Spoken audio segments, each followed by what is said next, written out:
In this super quick video, I'm going to show you how to add prompts or instructions to Excel that disappear after the action, and if needed again, the prompt comes back. The best way to explain is with an example.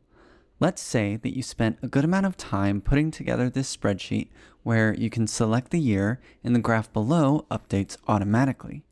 The catch is that a year must be selected, otherwise the graph doesn't work. So you want to add instructions that prompt this action. To pull this off, you will use the if function. The if function allows you to build a formula that does one thing if a certain condition is met, or otherwise it does something else.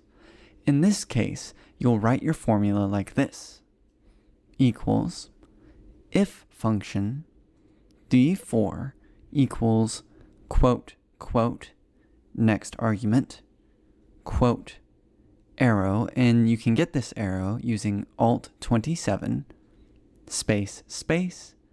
Please select a year value exclamation point quote next argument quote quote close parentheses and press enter.